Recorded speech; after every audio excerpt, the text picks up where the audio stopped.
think when I was younger, my mum was like allergic to dogs and cats, and I was like, I want something. And I always had like a fascination with dragons and lizards and crocodiles and stuff, so they're like mini dinosaurs, you know. Go on then. There you go. Here she is. She could jump at any point, but...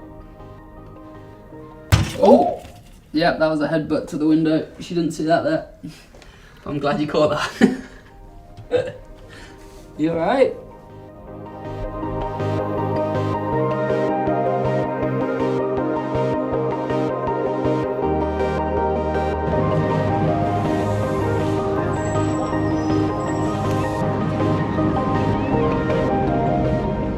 I mean, you'd think after 10 years I would have a routine, but it's basically just like shake the suitcase when I get into a hotel and see what happens. Yeah, there's no real way of putting it in. I just kind of chuck it in, see what happens. So Glasgow's always a special show for me personally because I'm from Scotland. I was born in Aberdeen. And so whenever we come to Scotland, we usually come and play a show in Glasgow. My family come down, my grandparents come down, and it's always like, it just feels like a bit of a reunion for me, and it makes it super special. Love you. Okay, love you too. See you later, bye. Cool. Off to the show for sound check. It's gonna be good. And no nerves at this point, it's just excitement really, you know.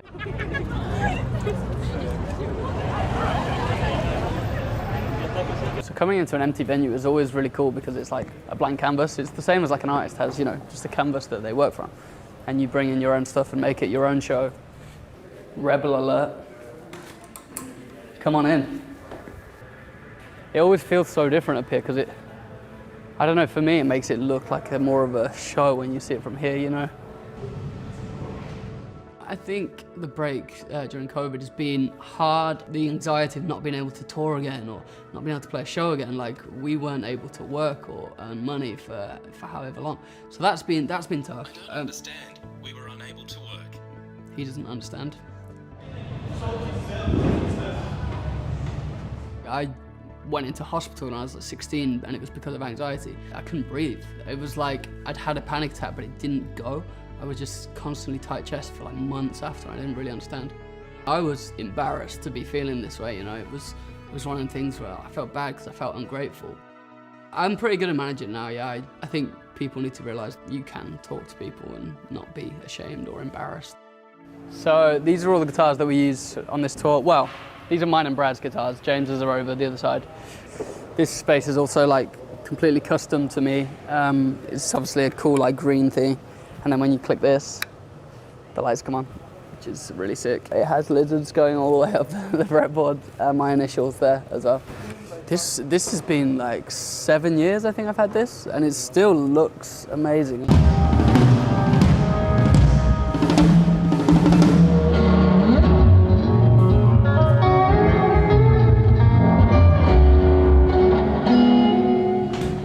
There's nothing more I hate than this suitcase.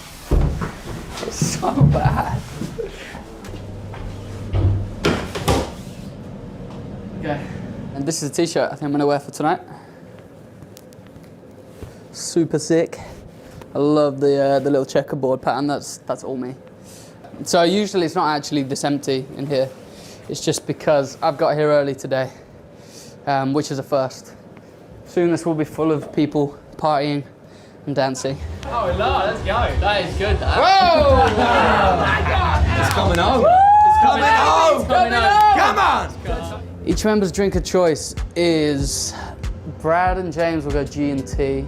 Tris will have a bottle of champagne by his side, accompanied by a cocktail or a Hennessy. Usually mine would be a beer, but I'm not drinking for this tour, so I'm having Coke or water. I just thought it'd be different to not drink for this tour, so I just thought I'd take a break and let the liver recover for a bit. I feel like when I'm sober, I'm actually hitting the right notes, and so I just thought, for once, I'll try it without, and I'm loving it. I'm loving the shows. I'm loving the whole experience. It's great.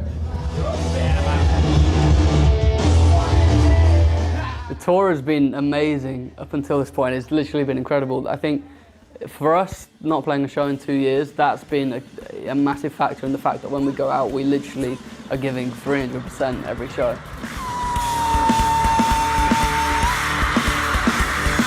I think that's the same for the crowd as well. Like, they're going mental, which is amazing. They haven't been to a show in so long, and I think everyone's just needs that release, you know. Glasgow, are you the loudest crowd of the tour so far? One time for Connor Ball, please, Glasgow. You got some family in the audience tonight, haven't you? I do. My grandparents are somewhere. I don't know where. There they are.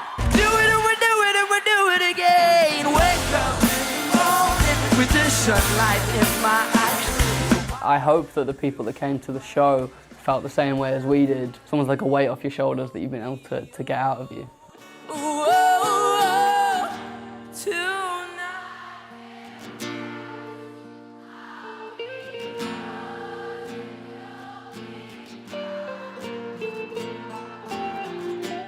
I felt pretty emotional coming off stage. It's been so long, and it's just something that we all want to be with the guys that we've been with for 10 years and still be able to have that amazing show, that amazing connection. It was awesome. It's so good. Thank you very much for coming. That was crazy. Next show? Liverpool. Be there or be not there. No one has like an ego. No one's like, I want my idea to be the thing, or because I don't think that works. And I think that's down to us as people, but also like good management and good people around us as well. Good families, all our families are really close. So yeah, I think we have been lucky. Thank you so much, Glasgow. That was an absolutely unreal show. Really appreciate it. And